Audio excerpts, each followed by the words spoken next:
अतिशय सुंदर निबंध डॉक्टर होमी भाभा. स्वतंत्र भारताला समर्थ आणि बलवान बनवण्यासाठी ज्या महान व्यक्तींनी जीवाचे रान केले त्यात डॉक्टर होमी जहांगीर भाभा यांचे नाव आवर्जून घेतले जाते. डॉक्टर होमी जहांगीर भाभा यांनी अणु आणि अवकाश क्षेत्रात जे कार्य केले आहे त्यामुळे जगभर भारताचे नाव झाले.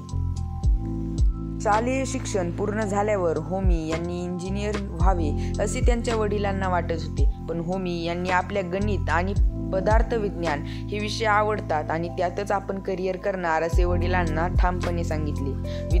वडिलांनी त्यांना या विषयात करिअर करण्यास परवानगी दिली, पण आधी इंजिनिअरिंग पूर्ण करण्याची अट घातली. त्यामुळे होमी यांना 1930 साली केम्ब्रिज विद्यापीठातून पहिल्या श्रेणीत इंजिनिअरिंग पूर्ण केले. तसेच पॉल डिक्टेक यांच्या मार्गदर्शनाखाली गणित आणि पदार्थ विज्ञान या विषयांचा अभ्यासही केला. गणित आणि पदार्थ विज्ञान या विषयात त्यांना खूप गती होती, त्यामुळे या विषयात त्यांनी अनेक बक्षिसे आणि शिष्यवृत्त्या मिळवल्या. 1940 साली ते भारतात परत आले. भारतात आल्यावर त्यांनी बंगळूर येथील भारतीय विज्ञान संस्थेत प्राध्यापक म्हणून काम केले.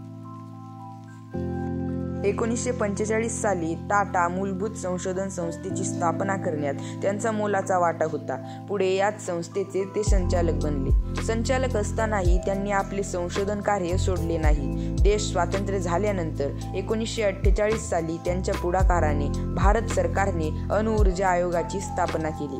या संस्थेचेही ते संचालक होते.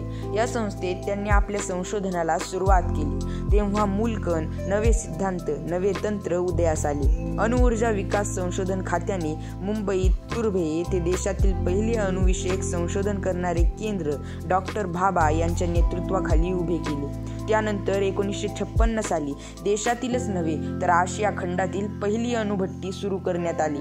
अणुविषयक व अंतरिक्ष विषयक अशा दोन्हीही क्षेत्रात महत्त्वपूर्ण आणि भक्कम पाया घालण्याचे श्रेय हे डॉक्टर होमी जहांगीर भाभा यांनाच जाते.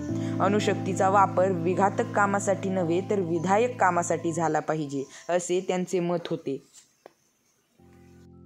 1955 मध्ये जिनिव्हा येथे भरलेल्या आणि संयुक्त राष्ट्र संघामार्फत आयोजित अणुऊर्जेचा वापर शांततामय विकास कार्यासाठी वापर या विषयांच्या परिसंवादाचे डॉक्टर होमी भाभा हे अध्यक्ष होते.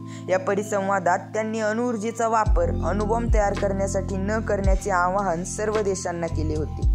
डॉक्टर होमी जहांगीर भाभा यांनी अणुऊर्जा आणि अंतरिक्ष क्षेत्रात जे महान कार्य केले त्यामुळे त्यांना अनेक आंतरराष्ट्रीय पुरस्कार मिळाले. भारत सरकारनेही त्यांना पद्मभूषण पुरस्काराने सन्मानित केले.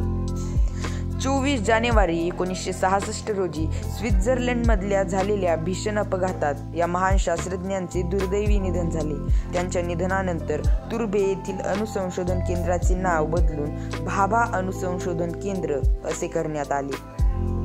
धन्यवाद. व्हिडिओ आवडल्यास एक लाईक नक्की करा. सोबतच मी मराठी या आपल्या चॅनलला सबस्क्राईब करायलाही विसरू नका.